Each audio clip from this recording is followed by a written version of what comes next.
नमस्कार। हमारे चैनल व्रत पौराणिक और ऐतिहासिक कथाओं में आपका स्वागत है, जिसमें हम अलग अलग तरह की व्रत कथाएं, पौराणिक कथाएं और ऐतिहासिक कथाओं के वीडियो अपलोड करते हैं। हमारे आज के वीडियो में हम जानेंगे क्यों कहते हैं सारे तीर्थ बार बार, गंगा सागर एक बार।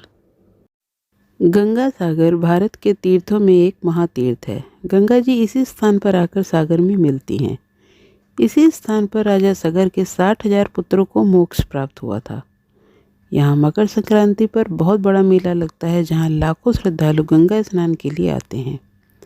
कहते हैं यहाँ संक्रांति पर स्नान करने पर 100 अश्वमेध यज्ञ और 1000 गौवें दान करने का फल मिलता है।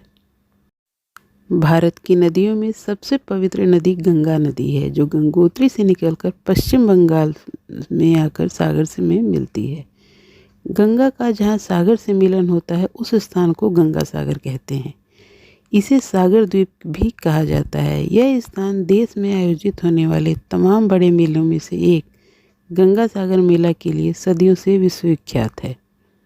हिंदू धर्म ग्रंथों में इसकी चर्चा मोक्ष धाम के तौर पर की गई है, जहाँ मकर संक्रांति के मौके पर दुनिया भर से लाखों श्रद्धालु मोक्ष की कामना लेकर आते हैं और सागर संगम में पुण्य की डुबकी लगाते हैं। ऐसी मान्यता है कि ऋषि मुनियों के लिए गृहस्थ आश्रम या पारिवारिक जीवन वर्जित होता है। पर विष्णु जी के कहने पर कपिल मुनि के पिता कर्दम ऋषि ने गृहस्थ आश्रम में प्रवेश किया, पर उन्होंने भगवान विष्णु के समक्ष शर्त रखी कि ऐसे में भगवान विष्णु को उनके पुत्र के रूप में जन्म लेना होगा। भगवान विष्णु ने उनकी शर्त मान ली और कपिल मुनि का जन्म हुआ। फलतः उन्हें विष्णु का अवतार माना गया।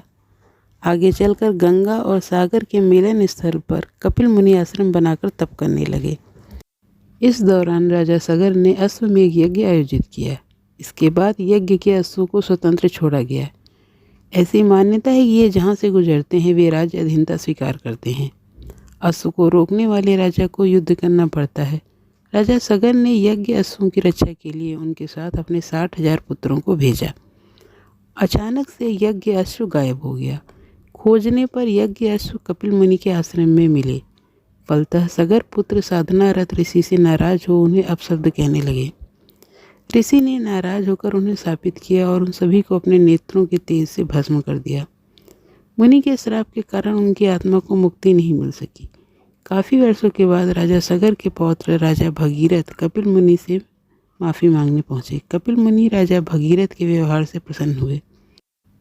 उन्होंने कहा कि गंगा जल से ही राजा सगर के 60,000 मृत पुत्रों का मोक्ष संभव है। राजा भगीरथ ने अपने अथक प्रयास और तप से माँ गंगा को धरती पर उतारा। अपने पुरखों के भस्म स्थान पर गंगा को मकर संक्रांति के दिन लाकर उनकी आत्मा को मुक्ति और शांति दिलाई। यही स्थान गंगा सागर कहलाया। इसलिए यहाँ स्नान का इतना महत्व है। तब से गंगा सागर ऋषि कपिल के आश्रम के पास नदी और समुद्र के स्थान पर पवित्र तीर्थ जल है। विशेष रूप से मकर संक्रांति के दिन यहाँ आना शुभ होता है और यहाँ पर स्नान आत्मा को शुद्ध और सभी पापों से मुक्त बनाता है। वैदिक ग्रंथों के अनुसार भगवान कृष्ण के शाश्वत भाई भगवान बलराम ने भी गंगा सागर का दौरा किया था। गौर लीला में भगवान नित्यानंद ने भी इस स्थान का दौरा किया था। इसीलिए गंगा सागर में स्नान करना बहुत ही महत्वपूर्ण बताया गया है।